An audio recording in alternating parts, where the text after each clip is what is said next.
back. I'm Jamie and this is our journey through the Major Arcana. This week's card is the Death card.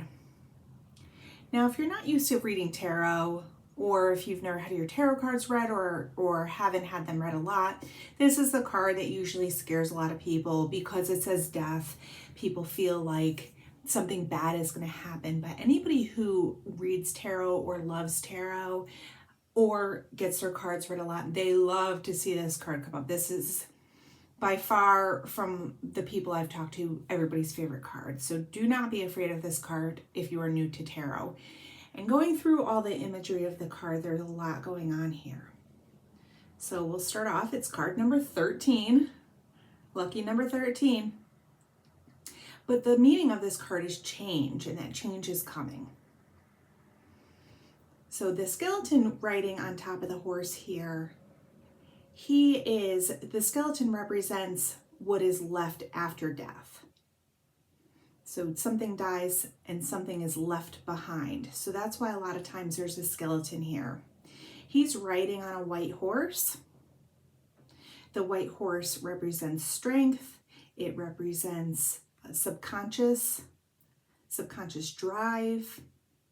White is also about completion and then therefore new beginnings, which is why a lot of people like this card. He's holding this flag, and on the flag there is a flower, again a white flower, purity.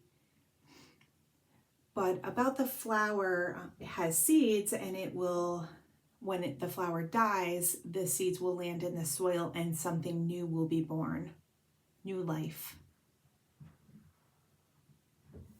We have the sun in the background. It's a sunset, a sunrise, the end of the day, the beginning of the night, or vice versa, the end of the night, the beginning of the day.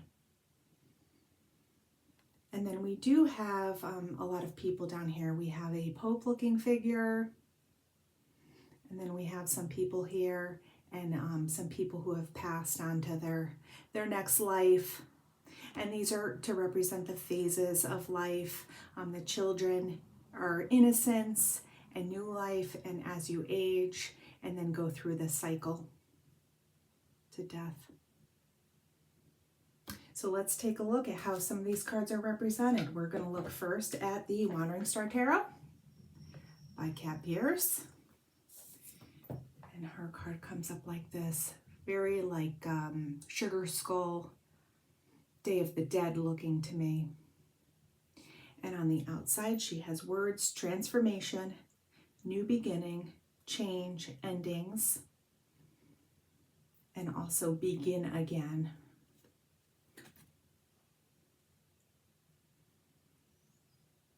What I like about this is, again, it has the third eye, so knowing, all seeing.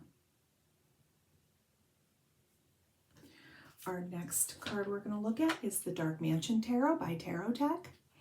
And I love this card. This is how it comes through. So we've got the death, the cemetery, but a lot of times when I pull this card for someone, I will say, are you waiting for something to happen? It's almost like the Hangman that we just looked at. He's waiting for something. He's waiting for the change to happen.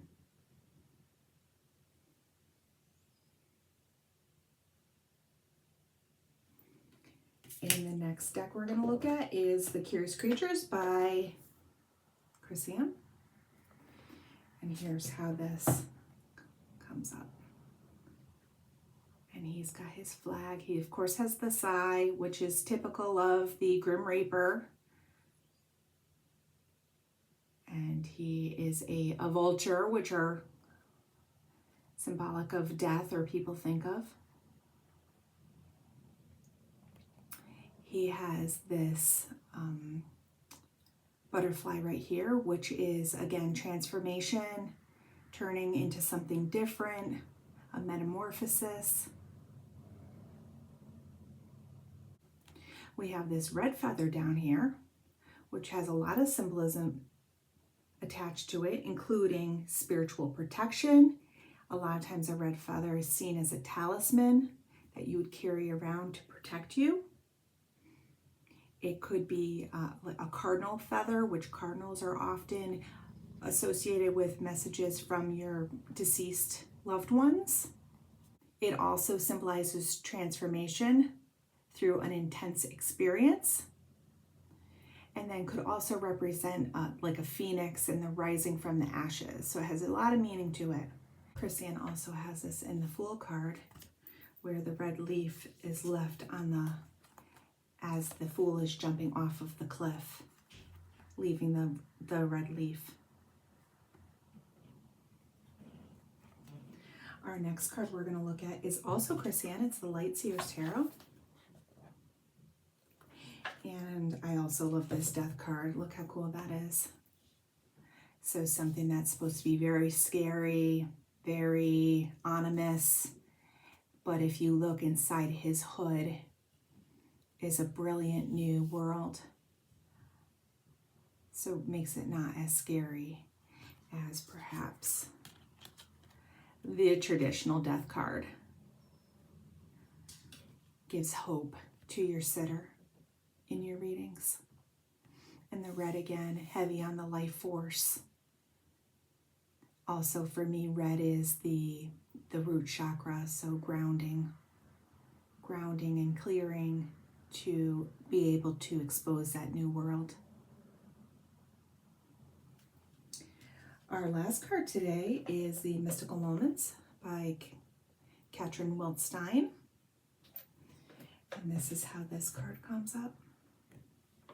So again, the skeleton, except she's still alive, but maybe she feels exposed. Or maybe she feels like she's dying, but she's not, because all of this is growing. All of this is ready to give seed to a new life. And she has her butterfly. And she's facing to the right, which for me, facing into the future, she's not necessarily looking there. Maybe she's not ready to look there. But she's moving to the future with this new growth, this new beauty that she's about to expose. So that's it for the Death card this week. Let me know how you feel about the Death card, how you felt before, how you feel now, and let me know any comments. And our next week's card is Temperance. We'll see you then.